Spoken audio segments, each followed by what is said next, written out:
har'a wanni ani dubbachuu barbaadu waa'ee lammaa magarsaatii fi xayyibaa fi Dr. eenyu midhaysaati milkeessaa midhaysaa. Warroonni kunniin qabsoo tanaan dura qeerroon godhaa turan irratti gahee guddaa taphataa turanii. Gahee taphatan irratti illee akkasumas amaanaa qeerroon itti kennite osoo baachaa jiranuu isaan illee deebi'anii amaanaa san fuudhanii Dr. Abiyyitti kennan jechuudha. Itti kenninaan namni amaanaa namatti kenne amaanaan eeggamuu maltee amaanaan tiffamuu maltee garuu lammaan magarsaa amaanaa qeerroon itti kennite san tissee fiixaan nuun baane.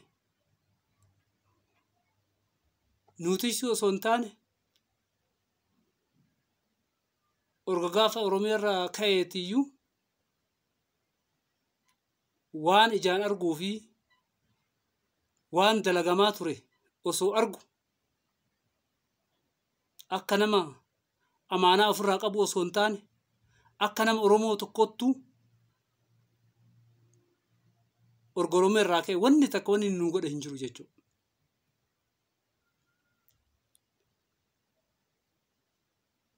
Fakkeenyaaf gaafa barattoonni Oromoo naannoo Amaaraa keessatti Oromoo ta'uu isiitiin qalamaa turte, fooqarraa darbamaa turte, har'allee gaafa sanillee osoo waan tokko hin dubbatin osoo akka nama uummanni keenya lammaan sabboona jedhanii akkasitti osoo faana bu'an guyyaa takka osoo hin dubbatin har'a ariinaan waan tokko posti godhuu eegalee jechuudha. Uummanni keenya ka Oromoo durallee qalbii tana rabbi meesin goomsa ima gooma namni keenya garuu Oromoo laman gowwoomina. Gaafa biltsiginnaan ijaaramtu waliin taa'ee harka akkanatti baasaa ture laala akkanatti baasaa ture xiqqoo ture viiyoo irratti ana wanni kunuu naan galle jedhe. Gaafa san ka hin galiniif maaliif harka baase? Ka sabboonummaa qabu gaafa san maa hin didin? Dhiitee maan bahin? Har'aa ariinaan uummata Oromootitti ammallee bifa haarawaan lammaffaa gowwoomna jechuudha. Kun tasumaa ta'uu hin qabu. Uummata Oromoo gaafa duraallee vaaliyuu isaa namni akka malee ol fuudhee jedhe Jawaarima. Lammaa malee jedhee ol fuudhee dhugaadha qeerroo teennatti nuu makame du'a uummata keenyaa du'a qeerroo teennaa nurraa xiqqeessee jira. Kanaaf galata qaba. Sabboonummaa gaafa san miliyoona meeqaa ariitee maa bushuu edda jedhee haasa'u santu har'a eessa dhaqe sa'a barattoonni teenya cafacafamaa jirtutti sa'a artistiin keenya beekamaan du'utti sa'a hayyuun keenya Jawaar hidhamutti osoo waan tokko hin godhin osoo waan tokko hin dubbatin osoo waan tokko hin qeeqin har'a eessaa dhufaa har'a ariinaan nutti gaddeebi'a jechuudha. Haa deebi'u gaafa duraa haga uummanni keenya kana mara ta'u gaafa Amboo irratti dubartii teenya irratti taphatanii ulfa ji'a 5 garaa baasan sabboonummaan isaa warra kana taree na ajjeesan yookiin na ajjeesan jedhanii cinqii keessa jira jedhanii badhe irraa kijibaa ooluun maal waan faayidaa hin qabne irratti wal sappoortuun hin taatu. Eessa ture? Uummanni Oromoo ka du'aa jiru kun namaa miti, nama akka isaatii miti. Nama isaatiif osoo hin dubbatin har'a lubbuu isaatiif of tissee waqtii eeggatee gadi ba'uun uummatatti qabsootti nu makamuun faayidaa takka illee nu hin qabu. Kun amma akka fakkaatuttu lammaffaa akka nu sobuuf deeman uummanni Oromoo hubatuu qaba jechuudha. Amma uummata keenyaan qabbaneessuuf uummata keenya tukkutatee ka'e uummata keenya akka gaafa duraa san lama kijibuun namaa hin taatu. Kanaaf Oromoo hin dogongorina. Namichi gaafa difeensi ministeera ta'ee uummata Oromootii waa hin qabatin gaafa waraana ajajuu danda'u uummata Oromootii waa hin qabatin gaafa dhageettii aangoo isaatiin uummata Oromootii waan qabatin har'a nuu qabachuuf nutti makame yoo ka jettan taate dogongortan. Osoo onnee qabaatee osoo jabooma ka qabaatu taate gaafa Jawaar hidhamu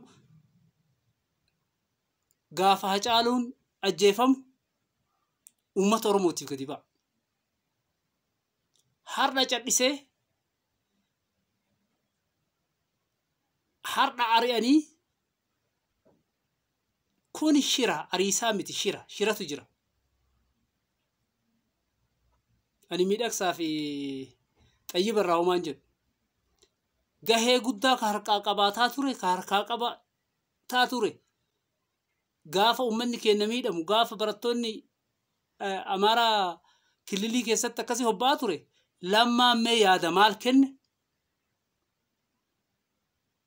gaafa uummanni keenya bifa garagaraatiin miidhamaa ture lammaan maal nu godhaa ture har'a immoo baada aangoo irraa fuudhame maal nu ba'a jettanii yaaddan. Kanaaf burjaaja'uumsa uummata irratti hin godhina. Lammaan gaafa duraallee irratti hirmaatee ka'eeti gaddeebi'ee waan akkasii dubbate. Har'allee keessa hin turre maal keessaan ari'anii jedhe. Ka keessa hin turin maal hojjetaa ture? Kuni har'a afaan jijjiiratanii uummata keenya sobuuf yoo Abiyyiin uummanni ka daayisu taate dakanaa inni bifa haaromsaatiin itti ol deebuun sagantaan isaanii sagantaan viidiyoo sagantaa kana jechuudha. Kun tasumaa akka hin danda'amne hubatamuu qaba. Uummata kanaan ala uummanni Oromoo beekas qabna. Ka fedhe haa ta'u ka quuqama Oromootiif ta'u of keessaa ol baafna.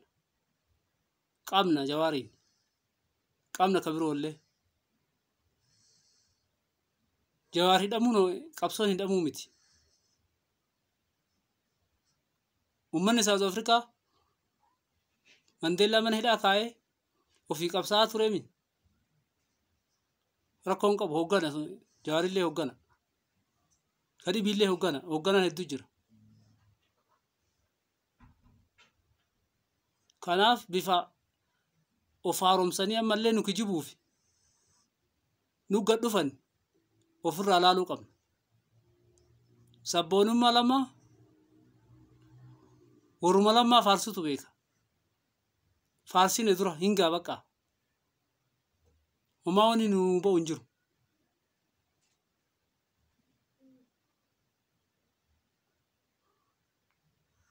Kana lammaan gadi ba'e lammaa koree jidduu keessaa ari'anii maali? Kuni kijiba. Arguuf deemtan. Ofuma haaromsanii dhaabuma isaanii ol deebisuuf waan kana taphataa jiran malee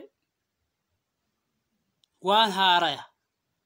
Gaafa aangoo qabu gaafa paaworii waraanaa ajajuu qabu danda'u osoo waan hin godhin harka qullaa dhufee maan nuu qabata. Jawaarii akkasitti ganna meeqaa isa faarsaa ture gaafa inni hidhamu. Kakara tokko waan hin qabatiniif cadhisaa ture har'a wanni inni nuu qabatullee hin jiru. Yoo uummanni keenya sakaalamee isarratti of dagatee qabsoo tana hin laaffisin arguuf deemtan. Lammaaf jecha gurra kennitanii duubatti deebi'uu hin qabdan. Gaafa kana dhumiitiin keessan.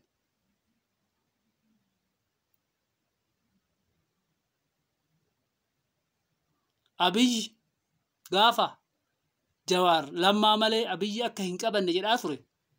Gadi ba'ee maan nuun jedhaa ture. Namni miila furdaa qabaafi goolii galchuu hin danda'u. Nama kiyyaa kanarra jabaa achi buusaa jedhe.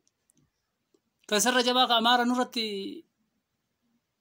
aangomsee jalaa gubbaan qabsaa'ota Oromoo aangorra ari'ee taafta hidhatti guuraa jiru. Ppni hojjarre lachuu durallee maal dalagaa turte nama meeqatu lubbuu maqaa isaaniitiin lubbuun uummata Oromoo harkatti bade osoo been hardharree akka waan uummanni Oromoo jara lamaan tanaan ala hin jirretti gad deebi'anii wal jaanjessuun haa dhaabatu. Uummanni keenya haa falmatu. Ka du'e haa du'u. Ka hafe abbaa biyyaa haa ta'u. Eega diinaa ergamuu malee ofii erguu hin beekne kuni dhaabni viidiyoo kana keessaa nama jabatu ol ba'a. Nama saba kanaa yaadutu ol ba'a. Tasuma hin danda'amu. Tasuma hin danda'amu. Kanaaf hin sobamina. Uummanni Oromoo of eega. Ana ammoo akkas natti fakkaate akka mataa kiyyaatti. Akka mataa kiyyaa dubbataa jira. Abiyyiin duubaan ergee mee hayyee fakkeenya yoo fudhanne tanaan dura saa'etti ari'uu dhabee nama kana. Sa'a qabsoon uummata Oromoo gad jabaatutti kaari'eef kana birrachuu qaba uummanni keenya. Kanaaf of eegaa jechuun barbaada. Lamma irratti qabsoon uummata Oromoo onni ta'uu hin qabdu. Dagatamuu hin qabdu. Yoo gad jabaatee kanarraa oluuf ijaaree nu qabsaa'e weel nama Oromoo tokko jennee fudhachuu dandeenya. Oromummaa isaatu amma agalaalamtu geettee jirti. Kaan Oromoo jennee ol dabarsineemi haga abba torba isaanii beeynutti amma booda viidiyoo keessaa nama jabaa jennee amannee ol dabarsuun inuma tasuma hin danda'amu.